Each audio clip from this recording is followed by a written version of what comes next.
Yes! Yes! Faites-vous asseoir, faites-vous asseoir. Le chemin de la croix, c'est... Hey, dis-moi, c'est une toune qui me fait... Hey, vraiment, là, ça, c'est juste pour vous donner un avant-goût. C'est une toune qui va se retrouver sur le prochain CD qui va avoir le lancement en novembre. Alors, ça vous donne un avant-goût. C'est le CD d'Acts 21 Musique. Alors, c'est votre CD, c'est votre musique, c'est ce qui caractérise l'Église. C'est tellement un beau chant puissant. Alors, c'est un plaisir en plus. Moi, je suis en arrière, là, dans le backstage, puis je danse comme un fou. Fait que c'est vraiment... C'est beau d'entendre l'Église chanter cette chanson-là à Dieu. Alors... fin de la parenthèse. On va passer à autre chose. Ce matin, on continue la série Vision. Alors, ce matin, on est rendu comme... Dans le fond, c'est une série qui parle de qui on est. Donc, on est Acts 21. C'est pour un peu décrire où est-ce qu'on s'en va dans les 5 prochaines années. Sur quoi on va mettre l'emphase sur les différents aspects pour... Il y a des choses qu'on va davantage prioriser, d'autres qu'on va laisser de côté, pas parce que c'est pas important, mais parce qu'on décide de focusser à certains endroits. Et on a vraiment pris du temps pour prier sur cette vision-là, jeûner pour voir de quelle façon Dieu voulait que ici, dans l'Église ici, on puisse s'orienter pour les prochaines années. Il y a d'autres églises qui s'orientent de d'autres façons et on veut avoir une unité avec eux, on veut prier avec eux sur ce que Dieu a mis sur leur cœur, mais Dieu a déposé sur notre cœur ici, à Acts 21, certains éléments précis parce qu'on croit que c'est notre appel en tant qu'Église. Et ce matin, on est rendu à la 3e semaine. Donc, on a vu comment est-ce qu'on voulait se rassembler. Donc, les dimanches matins font partie de la vision d'Acts 21. On veut se rassembler en Église, en famille. On veut comme se retrouver ensemble pour juste... Tu sais, comme, on fait partie de la même famille, mais quand on se rassemble, c'est une fête, c'est une célébration. On veut voir de quelle façon Dieu agit dans la vie de nos frères et sœurs, des gens qui sont autour de nous dans cette communauté-là. La semaine passée, Jasmin a parlé des groupes connexion, de connecter. On veut connecter, on ne veut pas juste se rassembler. On ne veut pas juste être des gens qui reçoivent, retournent chez eux, mais on veut connecter plus intimement. Parce qu'on croit réellement qu'à travers la communauté, Dieu pourvoit à des transformations, des guérisons. Dieu nous amène à mieux répondre à notre appel quand on est intimement connectés et en relation les uns avec les autres. Donc ça, c'était la semaine dernière. Et pour ceux qui sont, dans le fond, c'est pas terminé. Donc si vous voulez vous inscrire encore, vous pouvez le faire. Ceux qui veulent joindre un groupe connexion. Et ceux qui ne sont pas dans un groupe connexion, aucune culpabilité. Mais je vous invite à prier là-dessus pour que Dieu vous le mette à cœur. Alors, sans culpabilité, je veux vraiment que vous puissiez mettre ça... Je sais que des fois, on est comme submergé par la famille, la routine, les différentes activités, mais réellement que vous puissiez mettre ça en prière pour voir comment est-ce que Dieu veut vous diriger dans ces différents aspects-là, pour possiblement joindre un groupe dans les prochains mois, prochaines peut-être années, peut-être c'est pas pour cette année, peut-être pour l'année prochaine, mais vraiment, il y a des choses... C'est vraiment une famille rapprochée. Et Dieu opère énormément dans ce contexte-là plus rapproché. Et cette semaine, on voit transformer la ville. Alors, ça va être un petit peu comme toutes sortes d'aspects qui sont plus... dans le fond, vous allez comprendre où est-ce qu'on s'en va avec ça. Alors, on a vu se rassembler, connecter.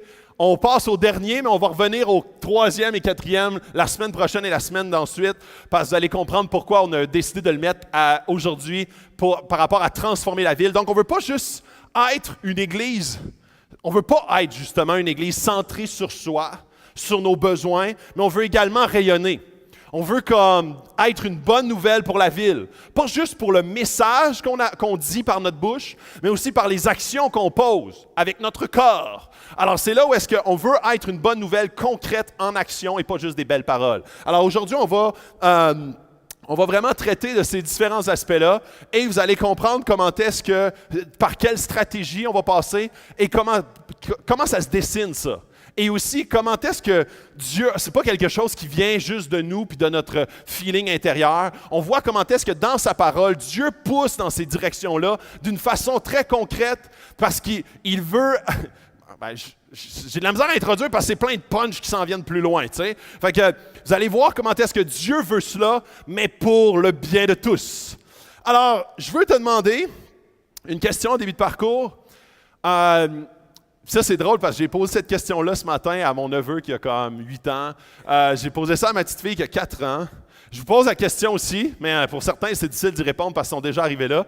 Mais tu sais, comme, souvent, tu retournes quand tu avais ça, là, 10, 12, 13 ans, puis je te demander, qu'est-ce que tu veux faire quand tu vas être plus grand? La majorité d'entre vous, c'est pour ça qu'il y en a certains qui sont Puis moi, c'est comme une joke que tout le monde me fait. Là. Qu'est-ce que tu vas faire quand tu vas être grand? Parce que je suis un peu grand, tu sais. Fait que là, je suis comme, elle est bonne, elle est bonne. La première fois que je l'entends dans toute ma vie, là, je suis crampé bien raide. Fait que c'est pas ce grand-là que je parle. Je parle comme quand tu vas être plus vieux. Qu'est-ce que tu vas faire quand tu vas être plus vieux? C'est très intéressant parce que la majorité des gens, des jeunes, je vais dire ça, quand ils sont plus jeunes, ils vont dire comme toutes sortes de belles choses comme pompiers, policiers, enseignantes, infirmières, médecins. Et c'est vraiment intéressant parce que j'ai jamais entendu un enfant dire « je vais être un conseiller financier ». Ou comme, je sais pas moi, je veux être un actuaire. Ou je veux, tu sais, c'est très rare là, qu'on voit ça, là. Tu sais, souvent, c'est des éléments, puis c'est intéressant de voir pourquoi tu veux faire ça. Fait que c'est une autre question que j'ai posée à mon neveu. J'ai dit, pourquoi tu... Puis là, c'était intéressant de voir comme qu'est-ce qui motive, qu'est-ce qui pousse à ça. Et très souvent, c'est un désir altruiste. C'est un désir de vouloir aider. C'est comme si je te demandais la question, c'est quoi la vision pour ta vie? Et supposons que je te demandais cette question-là là, avec une espèce de petite musique de background là, un peu comme solennelle. Tu aurais de la misère à me dire, moi, la vision pour ma vie, c'est d'être un plombier. Moi, la vision pour ma vie, c'est d'avoir une retraite dorée. Moi, la vision pour ma vie, c'est d'avoir une grosse maison. Normalement, les gens ne vont pas dire ça. Ils vont chercher quelque chose qui a un lien direct avec un impact relationnel plus grand. Souvent, quand on demande c'est quoi la vision pour ta vie, les gens vont dire je veux être un bon père, un bon mari. Je veux impacter mon environnement. Je veux faire quelque chose que les gens vont se souvenir. Souvent, c'est les éléments qui sont davantage reliés relationnellement que les gens vont souligner que juste je veux être un métier.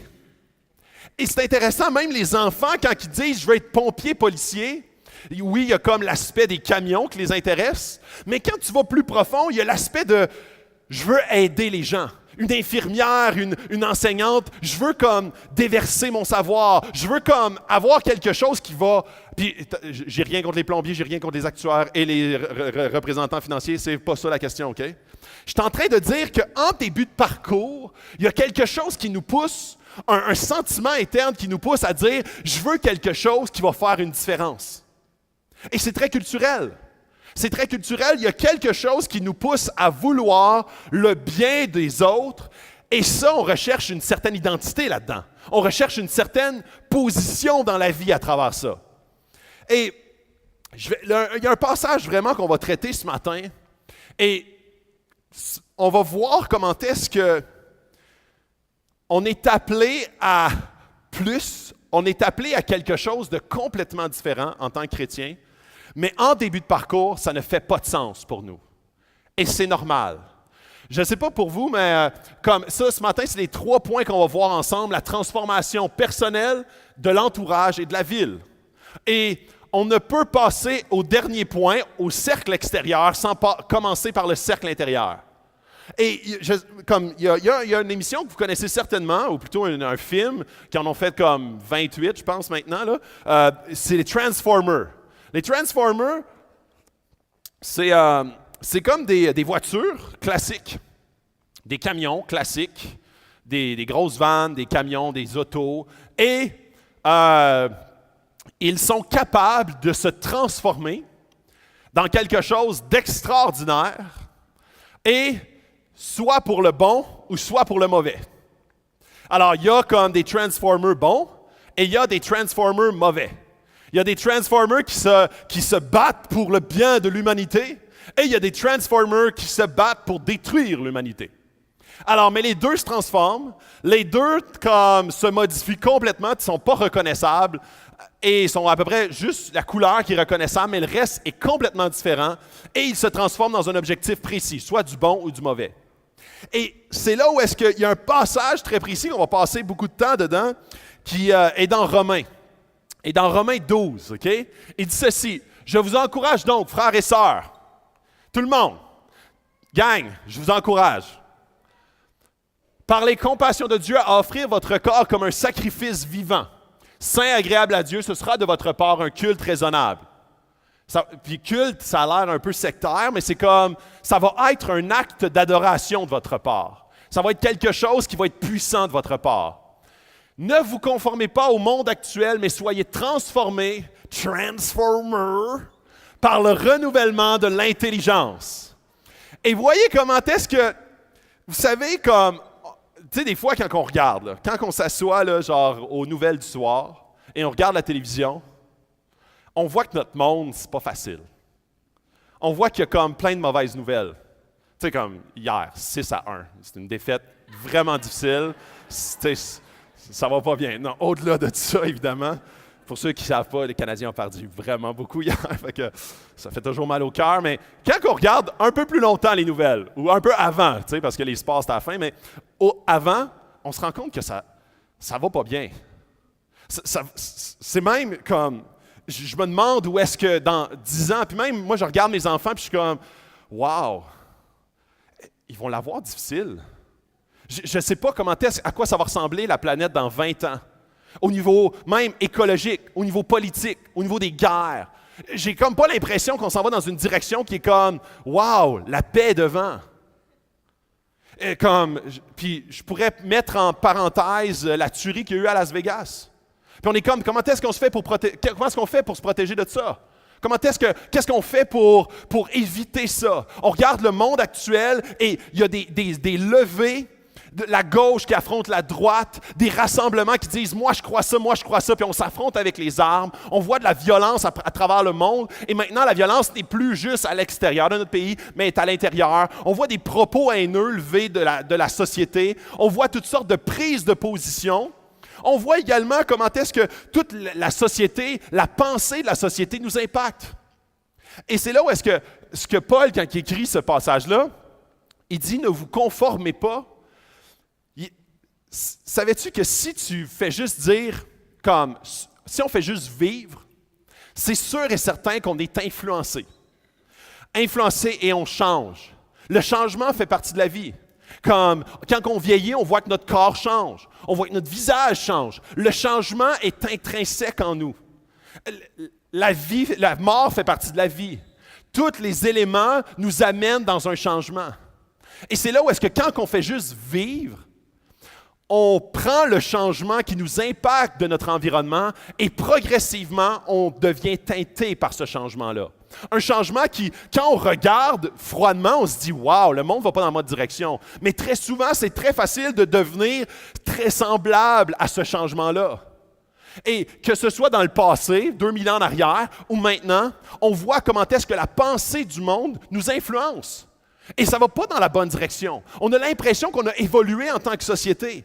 On a l'impression qu'on a comme acquis des éléments qui font en sorte qu'aujourd'hui, on est plus équilibré qu'il y a 100 ans.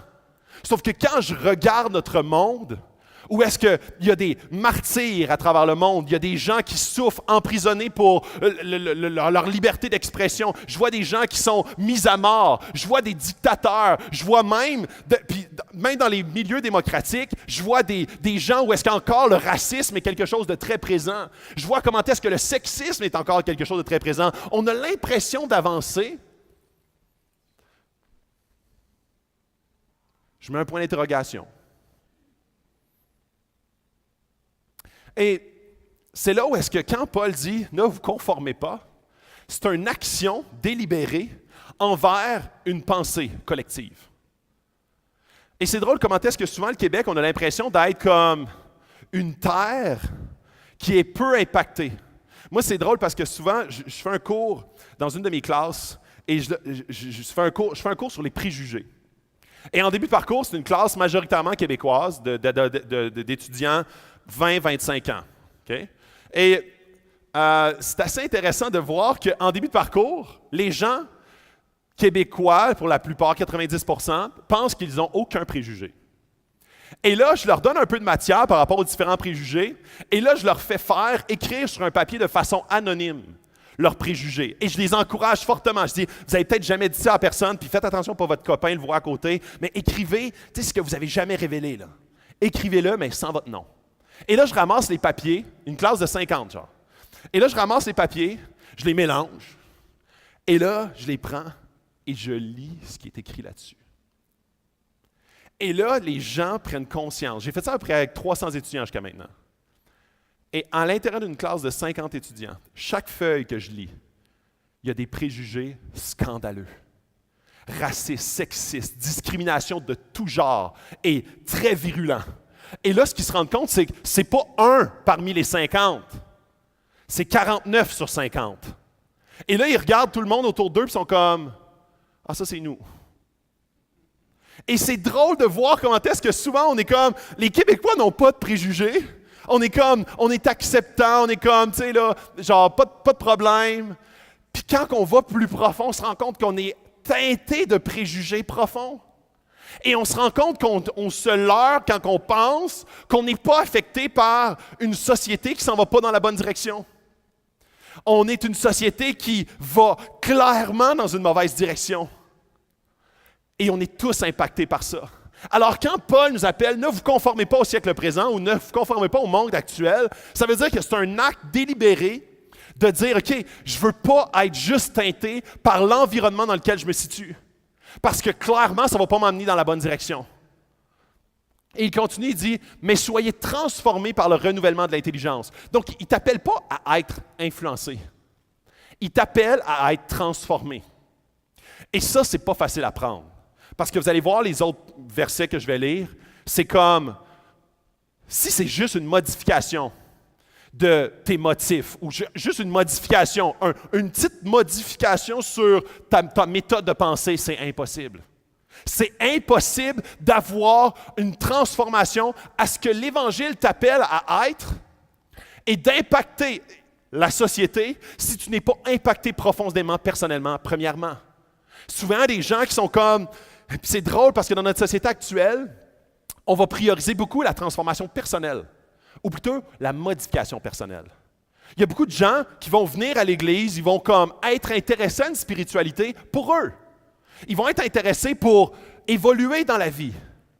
Mais c'est là où est-ce que Dieu nous appelle à être impactés premièrement personnellement, pour avoir un impact sur notre entourage immédiat, pour après ça clairement avoir un impact plus grand sur la ville qui nous entoure, sur le monde qui nous entoure. Si une Église se referme seulement par rapport à sa progression personnelle, ici, maintenant, dans le moment présent, pour que moi je puisse en bénéficier pour ma vision de ma vie à l'intérieur de mon entourage à moi, c'est clair que tu remplis juste une parcelle de ce que Dieu t'appelle à être et tu ne goûteras pas les bénédictions que Dieu en réserve pour toi. Ça va être une vie qui va éventuellement être plate parce que ton motif de base est centré sur ta personne et c'est clairement pas ce que Jésus nous appelle à être. Et vous allez voir comment est-ce que ça se dessine. Afin de discerner quelle est la volonté de Dieu. Donc, le but d'avoir une transformation de l'intelligence, c'est de discerner comment est-ce que Dieu pense. Parce que quand tu lis les évangiles, là, tu vois plein de choses qui, humainement, ne font pas de sens. Aimez vos ennemis. Comme, faites du bien à ceux qui vous font du mal. Puis là, il n'y a personne qui fait « Yes, yeah, ouais, ça, yes, ça, j'aime ça, moi. J'aime ça entendre ça. » Là, tu es comme « Non, hey, wow, là, tu vas loin, là. Tu vas loin, puis je vais vous en lire plein d'autres tantôt. Si tu ne peux pas avoir la transformation personnelle profonde, jamais tu pourras discerner quelle est la volonté de Dieu, et pas pour un sens pour toi, pas pour « Hey, wow, j'aime ce que je vois dans le miroir », mais parce que Dieu, qu'est-ce qu'il veut? Sa volonté, c'est que tu sois heureux. Mais toi, la perception de ton bonheur réside ailleurs que où est-ce que Dieu le voit. Et ce que ça fait, c'est que continuellement, on poursuit des choses qui nous apportent à l'inverse de ce que Dieu veut, et au final, ça ne nous apporte pas au bonheur. La volonté de Dieu, c'est que tu sois heureux. Et il te connaît très bien, il connaît ton cœur. Mais sans transformation profonde de l'intelligence, sans transformation profonde personnelle, on n'y arrivera jamais. Parce que ça ne prend pas juste une petite modification. Ça ne prend pas juste de venir à l'église une fois par semaine pour faire « Ah yes, ça va m'aider cette semaine. » Un petit push dans le dos. Ça va comme juste m'aider à comme bien nager dans la rivière du monde. C'est pas ça pantoute. Parce que si c'est ça, une année, ça va devenir écrasant sur toi parce que tu le fais à l'intérieur de tes propres forces. Je continue. Ce qui est bon, agréable et parfait. Par la grâce qui m'a été donnée, je dis à chacun de vous de ne pas avoir une trop haute opinion de lui-même, mais de garder des sentiments modestes, chacun selon la mesure de foi qui lui a été donnée. Et là, c'est assez intéressant, puis je vais vous faire un petit tableau ici. Vous avez votre vision pour la vie, pour votre vie. Et souvent, quand je vous pose la question, qu'est-ce que tu veux faire quand tu vas être plus grand? Ou quelle est la vision pour ta vie? Maintenant, là, je te pose la question, quelle est la vision pour ta vie? Souvent, tu vas faire comme la réponse que tu vas donner, c'est une réponse basée sur ces 3 critères-là. Quelque chose qui va t'amener une certaine satisfaction, une certaine valeur et une certaine sécurité. Et puis ça, je poserais ça à toute la ville de Sherbrooke, et les 3 motifs de base seraient sensiblement les mêmes. Satisfaction, valeur et sécurité. L'approche de notre culture, c'est que la satisfaction, c'est ma satisfaction. La satisfaction de ce qui va me rendre heureux. Et ça, c'est différent pour chacun d'entre vous. Comment vous avez été élevé, votre culture, votre métier, le métier que vous allez occuper, le niveau de la satisfaction au niveau matériel que ça va vous amener. C'est des choix qui sont autocentrés, même relationnellement. Je cherche une femme qui va combler mes besoins. Je cherche quelqu'un qui va rentrer dans mon standard pour arriver à me satisfaire. Et ce que Jésus approche de l'Évangile et ce que Jésus appelle, c'est choix centré sur les autres. Là, tu es comme, ça c'est plate, là. C'est pas satisfaisant pantoute, là. Comme d'être continuellement centré sur le besoin des autres, c'est écrasant, c'est lourd et c'est pesant à entendre. Ensuite, tu as comme le besoin de valeur, qui est très intimement lié à l'identité. Donc, le besoin de valeur, c'est conserver ma position ou atteindre une position. Et ça, je lisais un article super intéressant par rapport à la culture et l'identité reliée à la culture et le travail qu'on occupe. Ici, au Québec et en Amérique du Nord, on a le métier le plus prestigieux, que la majorité des gens accolent une importance identitaire très forte, c'est tous les domaines de la santé. Et au top de l'échelon, le médecin. Puis on sait qu'ici au Québec, on a un rapport particulier avec la médecine, avec la santé, je devrais dire. Et je trouvais ça très intéressant parce qu'il mettait en parallèle la culture japonaise. La culture japonaise, le métier le plus prestigieux. Et là, il y en a plusieurs qui vont faire, c'est quasi un scandale, là, mais le métier le plus prestigieux, c'est un chef d'entreprise. Un chef d'entreprise, c'est vu comme étant très prestigieux et au niveau identitaire, le plus de valeur parce que dans leur mentalité, ils disent, supposons le chef d'entreprise qui est bon dans ce qu'il fait, apporte du bonheur relatif ou de la satisfaction à un ensemble de familles parce que tous les gens qui travaillent pour lui. Alors, quand tu as quelqu'un qui est chef d'entreprise d'une grande entreprise, plus son entreprise est grande, plus il amène de bonheur relatif à une grande masse de population. Et quand tu demandes pourquoi est-ce que vous ne pensez pas comme la majorité des Nord-Américains, pourquoi pas c'est la santé, quelque chose de vocationnel, se donner pour les autres. Les autres disent, ouais, mais le médecin donne du bonheur à une personne, la santé à une personne. Un chef d'entreprise le donne à 300, 400, 500. Et voyez comment est-ce que notre culture, et c'est pour ça que les Japonais, dans le milieu de l'entrepreneuriat et de l'entreprise, sont très forts. Parce que ce qu'ils détectent comme étant identitaire au plus haut point, c'est l'entreprise. Donc, quand on demande à un jeune, qu'est-ce que tu veux faire plus tard? Je veux être chef d'entreprise. Parce que c'est très accolé à sa vision pour sa vie. Puis c'est très altruiste, là. C'est, je veux être un bon chef d'entreprise pour éventuellement donner du bonheur relatif à plusieurs familles. Fait que voyez comment est-ce qu'on est teinté par notre culture pour décerner quelle est la vision pour notre vie. Sauf que c'est toujours relié à une position culturelle, du regard des gens par rapport à ma position et moi-même dans la glace. Quand j'arrive devant le miroir, quand les gens me regardent d'une façon plus élevée, j'arrive devant le miroir et c'est comme, c'est gratifiant ou ce n'est pas gratifiant. Il y a certains métiers qui sont vraiment comme, qui ont une mauvaise presse. Et c'est drôle parce qu'au Québec, c'est quasiment l'inverse. On le voit comment est-ce que même les chefs d'entreprise, souvent, on a un rapport assez négatif par rapport à l'entreprise. C'est souvent des arnaqueurs. Et voyez comment est-ce que notre culture teinte notre vision d'une certaine valeur, identité donnée à une population générale. Et ce que Jésus nous appelle dans l'Évangile, c'est élever les autres et les servir. Et c'est là où est-ce que nos racines identitaires ici au Québec nous amènent à valoriser certains rôles par rapport à notre culture judéo-chrétienne. On provient d'une certaine culture qui avait comme, tu sais, tous les hôpitaux ont des racines religieuses au départ, parce que c'était une vocation. Plusieurs d'entre eux n'avaient aucun salaire, mais c'était une vocation. Et c'est imprimé dans notre culture. Sauf que très souvent, c'est facile de confondre la raison et le motif pourquoi on le fait. Parce que naturellement, dans notre vie, pour tout ce qu'on occupe dans notre vie, et la vision qu'on a, notre identité qu'on va accoler à ce qu'on fait, est clairement reliée à comment est-ce que la culture nous voit dans cette culture-là. Et très souvent, c'est auto-centré vers ma satisfaction, mon identité de comment est-ce que les gens me regardent et comment est-ce que moi-même je me regarde. Quand je regarde dans le miroir, je suis comme « Oh, je me demande comment vont les 6 autres merveilles du monde parce que la 7e est devant moi. » Et c'est là où est-ce qu'on ne le dira pas comme ça, mais on est quand même très, très centré sur soi. Et c'est même quasi une valeur de survie dans notre société. Comme une approche gagnant-perdant. Une approche où est-ce que je dois me démarquer. Je dois en écraser un pour parvenir à être une identité, à avoir une certaine valeur. Et Jésus dit, élever les autres et les servir. C'est pas glamour, là. Et finalement, la sécurité, et ça c'est très intéressant. Au Québec, on est l'endroit le plus assuré en Amérique du Nord. Ça dit quelque chose sur notre insécurité profonde. Ça dit quelque chose sur notre lien avec ou notre perception de sécurité. Protéger mes privilèges et mettre mon espoir en eux. Donc, où se retrouve ma sécurité? Dans un emploi syndiqué. Puis c'est toutes des données que je vous donne pour vous montrer comment est-ce que la culture nous teinte. Alors, quand on dit ne vous conformez pas au siècle présent, ça veut dire également pas juste le monde et les endroits catastrophiques que ça va mal. C'est comment est-ce que notre culture vient nous teinter pour nous amener à ouais, mais notre culture est vraiment bonne. Elle se démarque positivement sur les autres cultures. On a comme l'effet semblable à moi. Il me semble que si toute la Terre pouvait ressembler à un Québécois, la Terre irait mieux. Hein? Et ça, c'est l'effet qui est complètement un leurre.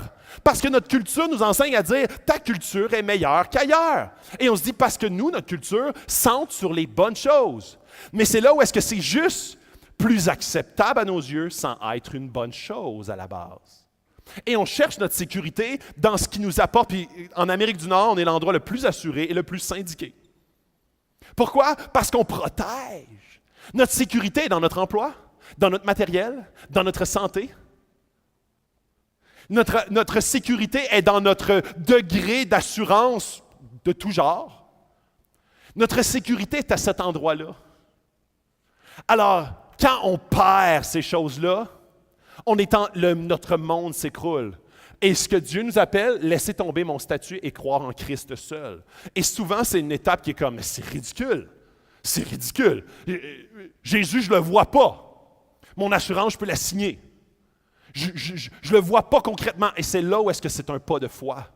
C'est un pas de foi d'avancer dans une relation intime avec Christ qui transforme ton intelligence, qui te fait voir, c'est drastique comme changement. Tous les gens qui ont eu un impact, puis je vous parlais la semaine passée, il y a 2 semaines, Vision mondiale. Puis j'ai une citation de lui un peu plus tard. Vision mondiale, c'est un organisme qui est chrétien. Comment est-ce que tu peux penser à la fin dans le monde, à des enfants qui ne sont pas dans ton pays, puis dire on va fonder une organisation, on va ramasser le plus grand nombre de personnes pour donner de l'argent sacrificiellement pour que des enfants aient de la nourriture ailleurs. On trouve ça beau, mais on dit hey, c'est loin de nous autres, s'il vous plaît. Il n'y a pas longtemps, il y a une église à Lennoxville, ici, que dans la crise des Syriens, ont accueilli des familles syriennes. Ça, c'est très proche, là. Puis quand je dis accueillir, c'est d'être des parrains. C'est très proche, ça. Mais est-ce que ça fait du sens? Bien, c'est pas notre culture, c'est pas notre pays, c'est pas ma famille. Ça vient pas impacter ça vient impacter ma satisfaction si je les accueille. Est-ce que ça vient mettre en péril ma valeur ou ma sécurité même? Ah oui, on le sait pas, c'était des terroristes. Et c'est là où est-ce que, quand ces éléments-là sont menacés, on devient très frileux, on ferme nos portes et on devient centré sur nous. Parce que ce qui importe dans ma vie, c'est ces 3 éléments-là, par rapport à la perception que j'ai de ces 3 éléments-là. Mon travail, ma famille, ce qui est proche de moi, mais ne vient pas toucher à ces éléments-là. Si tu me demandes des choses qui ne viennent pas toucher à ces éléments-là, je vais être « Ah ouais, je vais lever la main. Ouais, je suis dedans. Ouais, je vais venir faire ça. » Mais si tu viens toucher à ça, là, tu viens au cœur de ce qui est important pour moi. Et c'est là où est-ce que Jésus nous appelle à une transformation et non pas juste une modification. nous apporte, nous amène, nous appelle à une transformation profonde qu'on ne reconnaît pas le avant et le après. Ça me fait rire parce que, là, quand Jésus était dans le temple, à 12 ans, ses parents le cherchaient. Et ils demandent, où est-ce que tu étais? Qu'est-ce que tu fais? Il dit, il fallait que je m'occupe des affaires de mon Père. Si on avait demandé à Jésus, quelle est la vision pour ta vie? Est-ce que ça aurait été, je veux avoir une maison, tu sais. Je veux avoir un bon travail. Aucunement. La vie de Jésus est caractérisée par un appel complètement différent. Mais en même temps, tous les chrétiens sont appelés à ce même appel-là pour avoir un impact. Et c'est là qu'on continue. Si un autre est appelé à servir, qu'il se consacre à son service, que celui qui enseigne se donne à son enseignement, voyez comment est-ce que la transformation personnelle est appelée à impacter ton entourage et ta ville. C'est jamais pour toi-même. C'est jamais comme, sois transformé par le renouvellement de ton intelligence, puis après, ta vie va aller mieux. C'est toujours en direction extérieure. Et ça fait un non-sens dans notre société. Parce que très souvent, on appelle les gens à rencontrer Jésus, mais ça va te faire du bien dans ta vie. Ça va te faire du bien. Et c'est vrai. Mais le but final, c'est pas pour te faire du bien. C'est pour ça que tellement d'églises meurent. Parce qu'on se ressente sur ce que ça va nous faire à nous. Mais le but de Dieu n'est pas de juste comme se gratter le dos et faire comme « Yes, c'est le fun, ça fait du bien ». Le but de Dieu, c'est d'impacter beaucoup plus largement, beaucoup plus grandement toute une société, des villes. Quand on voit les grands réveils dans les années 1700, 1800, qui ont amené l'abolition de l'esclavage, qui ont amené des changements politiques, des changements drastiques dans une société entière, c'était toujours à la base, ça commençait par une transformation personnelle. Après ça se dirigeait vers une transformation de l'entourage. Et par la suite, une transformation de la ville. Mais il fallait que le focus soit continuellement, prenne racine dans son personnel, mais était destiné à l'extérieur. Alors, on voit ici dans la suite du passage, et celui qui a le don d'encourager à l'encouragement. On est tous différents ici, on a tous des dons différents. On n'est pas appelés à être tous des robots pareils. On a tous des appels selon les caractéristiques que l'on a, notre personnalité, les dons qui ont été donnés. Mais c'est toujours pour l'extérieur, pour les autres. Il continue, il dit que celui qui donne le fasse avec générosité. Donc, on n'est pas... Ici, là, on parle aux riches. Si tu es appelé à faire de l'argent, super! Fais encore plus d'argent et sois plus généreux, that's it. Fait qu'on ne parle pas toujours, le vœu de pauvreté. On voit ici qu'il y en a certains qui sont appelés à je sais pas, donner aux pauvres, travailler avec les pauvres. Ils font le vœu de pauvreté, mais ça, c'est leur appel sur leur vie. Il y en a d'autres qui sont appelés à faire beaucoup d'argent pour donner beaucoup d'argent. Il y a d'autres gens qui sont appelés à encourager, à être des exhorteurs, à être des gens qui sont positifs, des gens qui vont comme continuellement te ramener aux promesses de la parole, parce qu'on sait que c'est là où se trouve la vraie puissance. Il continue en disant, celui qui préside avec zèle et celui qui exerce la bienveillance le fasse avec joie. Je pourrais passer beaucoup de temps sur chacun des mots pour vous expliquer ce que ça veut dire. Mais ce que ça veut dire, en gros, c'est que chacun d'entre vous a des caractéristiques très précises que Dieu veut utiliser, pas juste pour toi, mais pour ceux qui sont autour de toi et pour tes gens, ton travail. Quand on dit l'Église transformer la ville, c'est pas l'Église le dimanche matin va transformer la ville. Oui, ça en fait partie, mais si c'est rien que ça, on est dans le trouble. L'Église, ici, vous autres, vous êtes appelés à transformer la ville demain matin à votre travail. Si tu es un ado qui a 12 ans, tu es appelé à être dans ta classe une lumière. Tu es appelé à être quelqu'un qui va toujours voir c'est qui le rejeté ici, parce que c'est avec lui que je veux être ami et l'intégrer. On est appelé à transformer la ville continuellement dans tout notre quotidien. Tu veux être une bonne nouvelle pour ta famille. Ton entourage, là, c'est ton couple. Si tu dis, moi, c'est la ville qui m'intéresse, c'est les gens qui sont dans le besoin dans la ville, et puis ta famille en souffre, je parle de ta famille immédiate en souffre, tu ne respectes pas ce que Jésus t'appelle prioritairement. Fait que si t'es comme moi, j'ai un appel pour les gens de la ville, puis que ta famille, ta femme en souffre, ton mari en souffre, ça veut dire que tu es en train de focusser sur l'extérieur par un motif impur. Parce que ça t'apporte la valorisation. Tu es en train de dire, moi, ce qui m'apporte la satisfaction, c'est d'avoir l'impression d'être utile pour les autres. Puis j'ai l'impression d'être toujours écrasé dans mon couple. Fait que j'aime mieux m'investir auprès de ceux qui reconnaissent qui je suis, au lieu de m'investir avec celle ou celui qui ne reconnaît pas qui je suis. Fait que le motif n'est pas l'appel que Jésus a sur ta vie, mais l'appel que toi as sur ta vie, puis qui est complètement biaisé par un mensonge. Puis au final, ça va amener ta famille à être détruite, puis ça va amener ton milieu à être impacté, oui, possiblement, mais pas à long terme. Ton énergie, la puissance de ton ministère va être faible, parce qu'elle est ancrée dans un motif qui n'est pas pur. Ton renouvellement de l'intelligence n'a pas été complété. Tu tires ta puissance de ce que ça te donne comme valorisation personnelle. Et c'est pour ça qu'on tire toujours vers, il faut absolument que tu sois ancré en Christ pour qu'il te donne des nouveaux yeux, un nouveau cœur, pour que ce qui t'intéresse, ce n'est pas ta gloire, mais sa gloire. Je continue. Oh, yeah. Que l'amour soit sans hypocrisie. Ça, c'est exactement ce que je viens d'expliquer. Ah, moi, je veux m'investir avec parce que ça m'apporte. Mauvais calcul. Ce que ça va faire, c'est que tu vas siphonner les gens. Siphonner dans ce qu'ils t'apportent. Moi, ce que je veux, c'est une tape dans le dos. S'il te plaît. T'apprécies ma présence. Ah, yes, satisfaction. Je vais continuer à aider. Je vais continuer à voir les besoins. Une tape dans le dos, Ah, yes. Ah, je le fais tellement pour Dieu. Non! Ayez le mal en horreur, attachez-vous au bien. Par amour fraternel, soyez pleins d'affection les uns pour les autres et rivalisez d'estime réciproque. Fait qu'on est là à valoriser les autres plutôt que se valoriser soi. Ayez du zèle et non de la paresse, soyez fervents d'esprit et servez le Seigneur. On continue, vous allez voir. Persévérez dans la prière. Parce que c'est une persévérance. C'est clair, net et précis que même dans nos... Puis ça, là, c'est une application que j'encourage à télécharger. Ça va être une révélation, ça va être un peu violent pour vous, mais ça s'appelle Quality Time. Tu télécharges ça, puis ça te dit combien d'heures par jour tu passes ton cellulaire. Puis là, tu te dis, j'ai pas le temps de prier, moi. Pas le temps, moi, de lire la Bible. Là. C'est comme, ma vie est trop chargée. Et là, tu télécharges ça, puis c'est comme, shame on me. Honte à moi. Parce que tu te rends compte que tu passes des heures sur différentes applications. Fait que ça peut changer ta vie. Quality time. Persévérer dans la prière. Et oui, ça prend de la persévérance, surtout dans notre monde actuel, où est-ce qu'on est bombardé de comme, ça va vite, on veut avoir ça tout de suite. Maintenant, on a toujours un entertainer, tu sais, comme un amuseur dans nos poches, un cellulaire. On est comme bombardé d'informations en temps réel, de vidéos. On est toujours bombardé à quelque chose d'autre que l'intimité, la tranquillité et l'arrêt avec Dieu. Exercer l'hospitalité avec empressement. Ça fait tellement pas partie de notre culture d'ouvrir nos portes. Pourquoi? C'est notre sécurité. C'est notre chez-soi.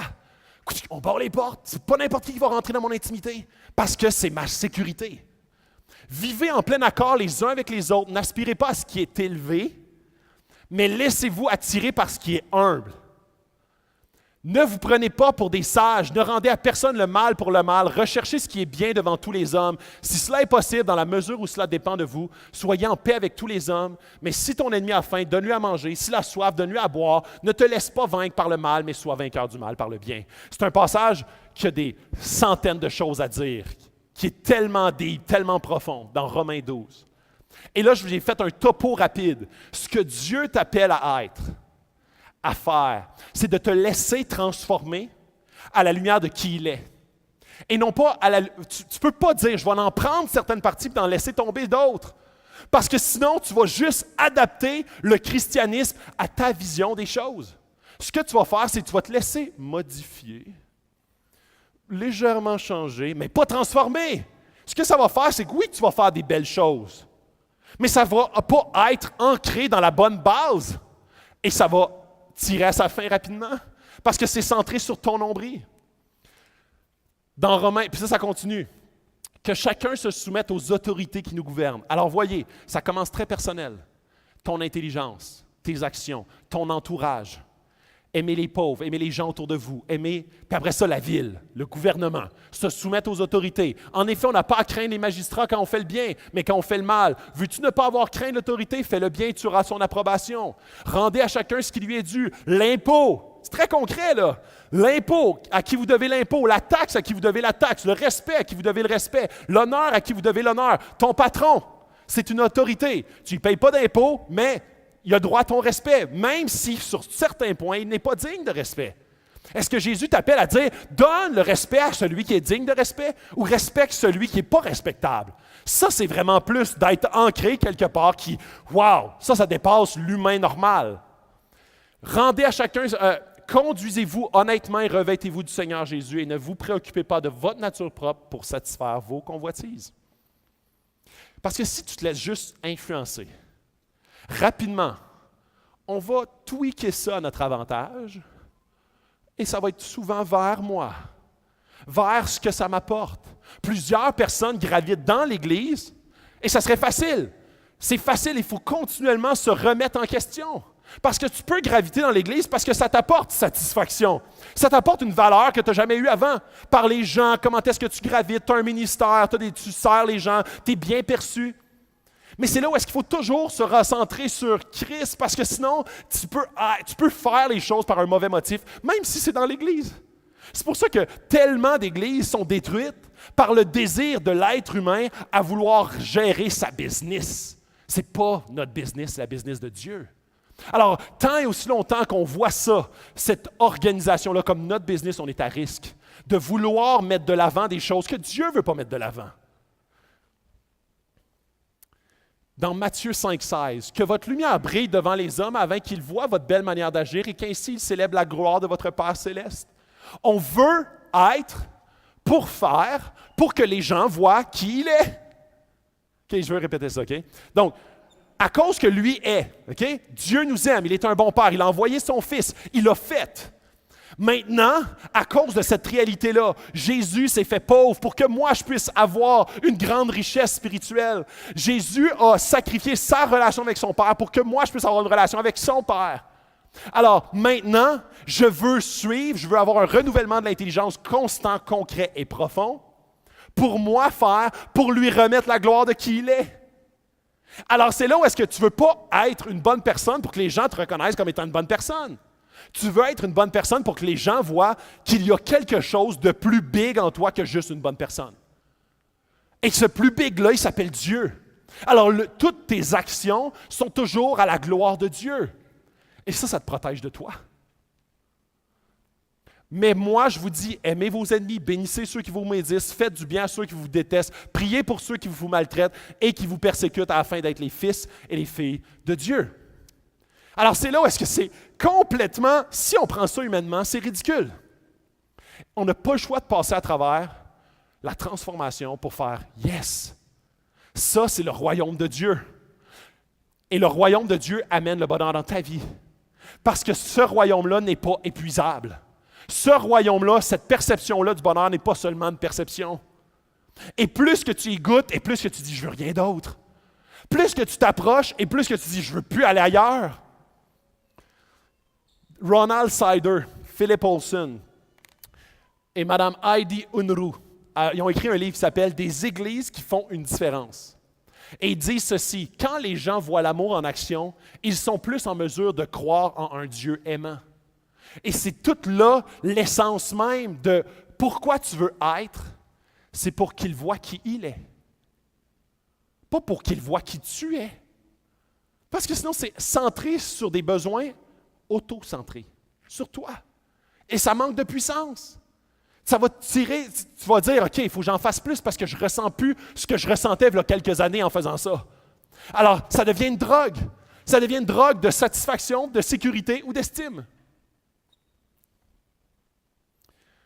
Fait que voyez comment est-ce que, oui, ça commence par le personnel. Mais si ça s'arrête au personnel, il manque tout le restant de ce que Dieu veut pour ta vie.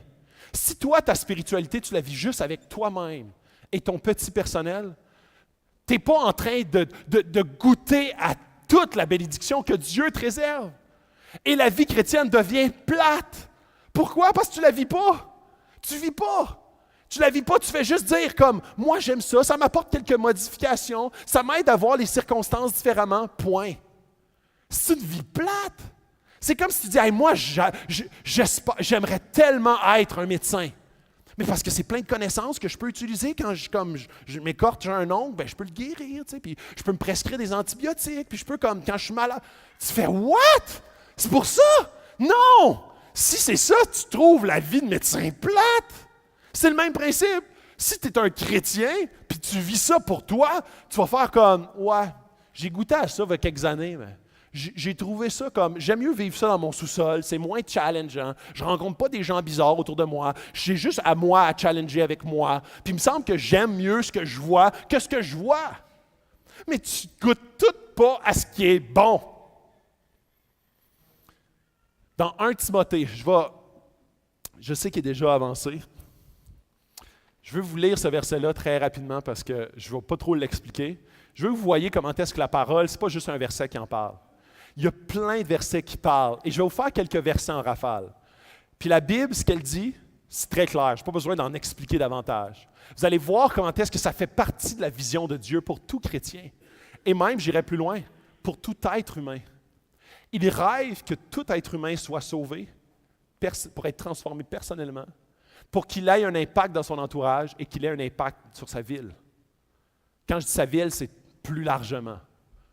J'encourage donc avant tout à faire des demandes, des prières, des supplications, des prières de reconnaissance pour tous les hommes, pour les rois, pour les ministres, pour le maire, pour tous ceux qui exercent l'autorité, afin que nous puissions mener une vie paisible et tranquille en toute piété et en tout respect. Voilà ce qui est bon et agréable devant Dieu.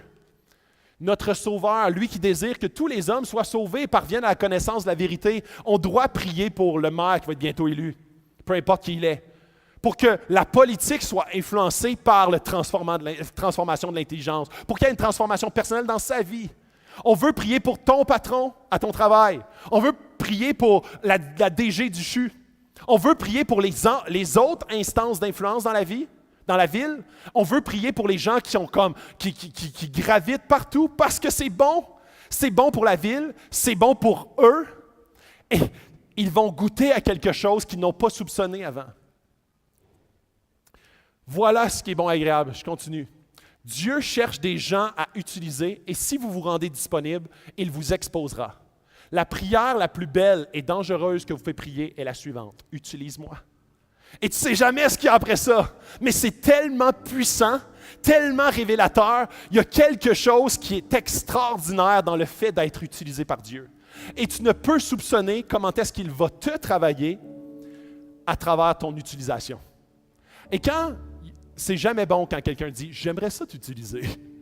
Mais quand Dieu le dit, c'est très, très bon. Isaïe 58 dit « Partage ton pain avec celui qui a faim, fais entrer chez toi les pauvres sans foyer ». Donc, on veut prier pour les riches de la ville, pour les gens influents de la ville, dans toutes les sphères de la société. On veut que Dieu touche leur cœur. On aimerait ça qu'ils viennent ici à l'Église pour rencontrer Jésus. On aimerait ça que Dieu les rencontre personnellement pour qu'ils puissent être impactés eux personnellement, qu'ils impactent leur famille, leur entourage et la ville au complet. On veut prier aussi pour les pauvres, les gens ont le besoin. Quand tu vois un homme nu, couvre-le. Donc, tous les gens dans le besoin. Ne cherche pas à éviter celui qui est fait de la même chair que toi. Alors, ta lumière jaillira comme l'aurore et ta restauration progressera rapidement. Ta justice marchera devant toi et la gloire de l'Éternel sera ton arrière-garde. Voyez qui est ton arrière-garde? La gloire de Dieu. Tant et aussi longtemps que ton target est vers la gloire de Dieu, ça te protège toi. C'est nice parce que quand tu n'es pas focusé là-dessus, tu es à risque. Tu es à risque.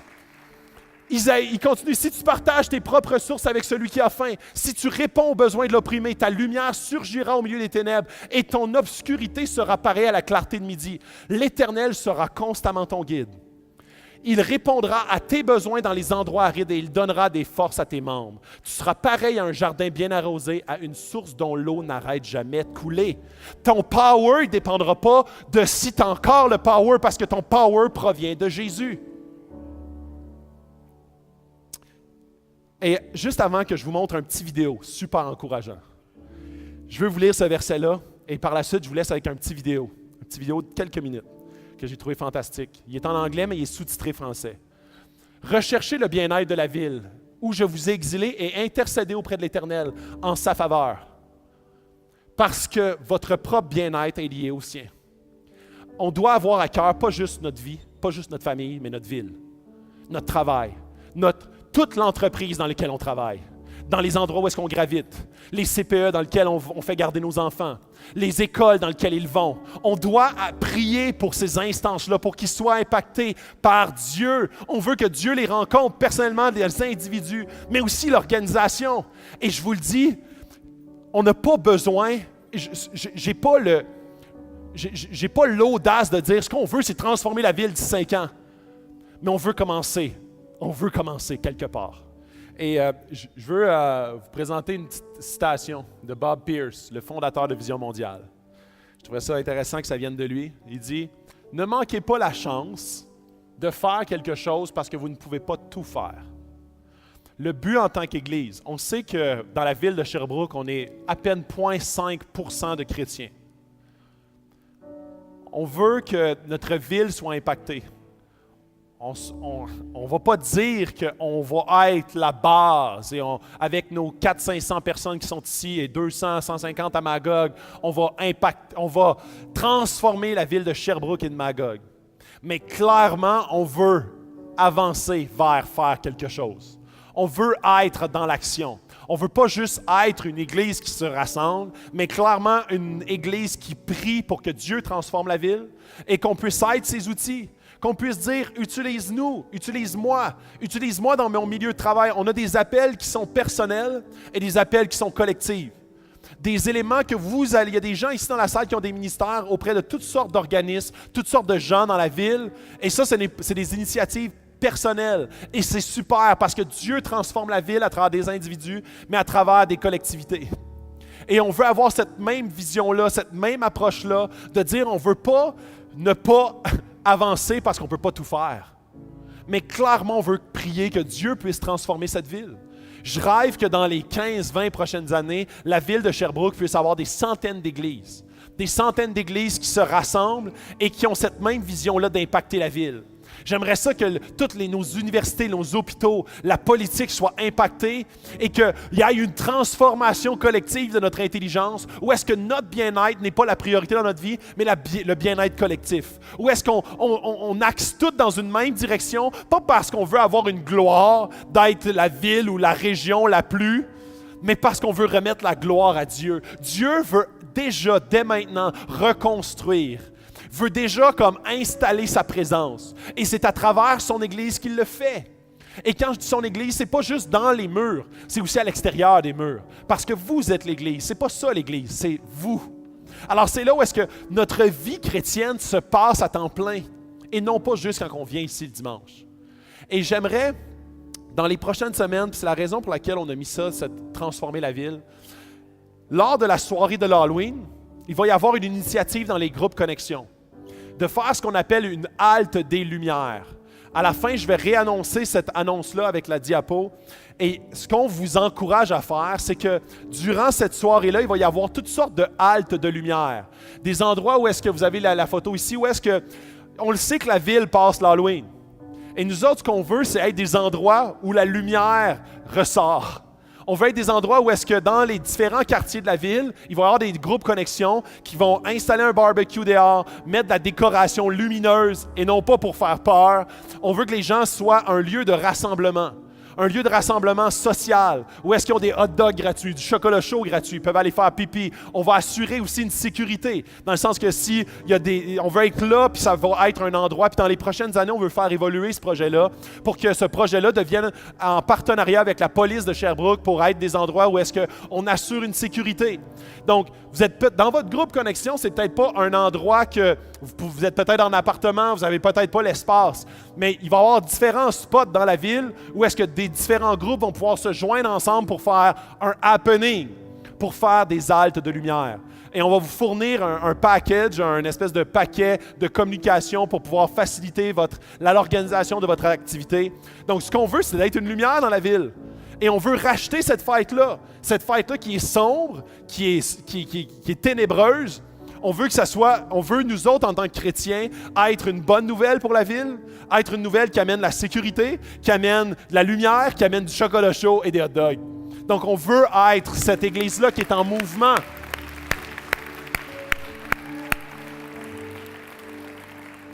Et ça, c'est une petite initiative. En ce moment, il y a la famille Jaffar. Toutes les muffins, tous les fonds des muffins et des pâtisseries vont puis vous avez eu la semaine passée un peu cette annonce-là d'une famille qui est grandement éprouvée.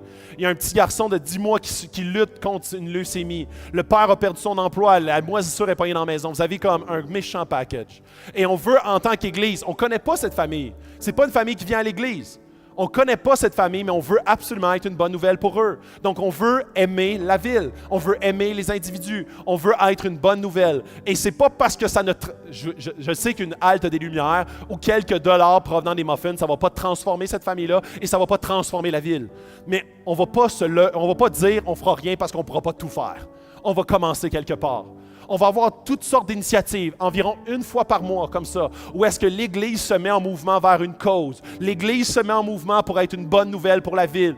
Des fois, ça va être orienté vers une certaine clientèle, des gens qui sont plus démunis, à l'entrée scolaire l'année prochaine, vers les familles monoparentales. On va se diriger vers certaines clientèles parce qu'on ne veut pas juste prioriser une certaine clientèle, on veut être une bonne nouvelle pour tous les gens de la ville de Sherbrooke. Pas parce que ça nous glorifie en tant qu'Église, mais parce que ça le glorifie et c'est à son image. Et c'est là où est-ce qu'on va vous feeder sur différentes initiatives dans les prochaines semaines. Et je vous invite à embarquer. Si vous n'avez pas de groupe connexion, vous pouvez embarquer. Donc, on va afficher les endroits où est-ce qu'il va y avoir des haltes de lumière. Prenez contact avec le leader de ce groupe-là et dire « Moi, j'ai pas de groupe connexion, j'ai pas le temps durant l'année, mais là, cette soirée-là, je vais être là. » Si dans les années qui suivent, pas cette année parce que c'est notre première, mais dans les années qui suivent, vous voulez être hôte d'une halte de lumière sans être un groupe connexion, ça va être possible également. Donc, on veut démarrer avec un petit projet, mais on aimerait ça qu'il y ait des centaines de haltes de lumière éventuellement à la soirée de l'Halloween pour justement être une bonne nouvelle pour la ville.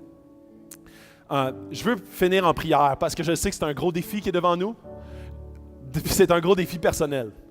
C'est toujours challengeant de se faire dire « Hey, je dois être une lumière. » Mais si tu prends ta force, si tu prends ton courant et ton électricité par ta motivation et ta mobilisation actuelle, ça va s'éteindre. Si tu prends ta force, ton électricité, ancrée dans le renouvellement de l'intelligence que Dieu apporte en toi, dans ton branchement avec lui, dans ta connexion avec lui, elle ne s'épuisera jamais. Tu vas être une source inépuisable. Tu vas te remplir et tu ne sauras pas pourquoi. Parce que ce n'est pas branché sur ton bon vouloir humain, mais sur sa grande puissance divine.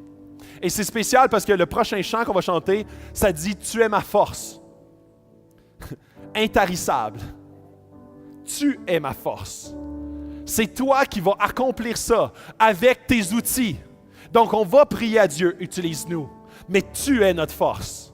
On ne veut pas se fier sur notre mobilisation d'église collective, mais on veut se fier sur Dieu par son esprit qui habite en chacun de nous pour qu'il fasse de façon puissante toutes sortes de belles initiatives dans la ville de Sherbrooke et dans notre église.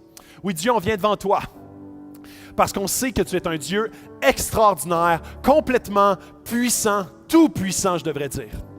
Et Dieu, on te demande que premièrement, tu puisses te révéler à nous personnellement ce matin pour que premièrement, on puisse voir que ton plan pour notre vie n'est pas centré sur moi, mais sur toi. Et que ça, c'est une bonne nouvelle.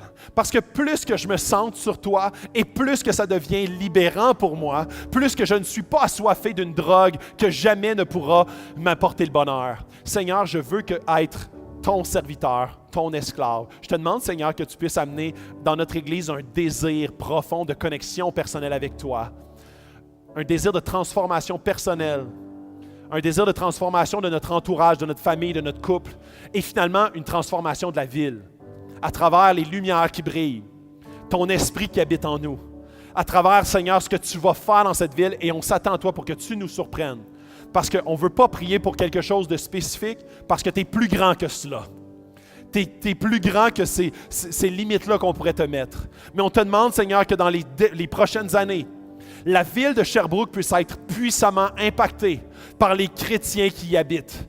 Et que ce ne soit pas centré sur eux et sur la gloire des églises, mais sur la gloire du roi de ces églises, qui est toi, Jésus.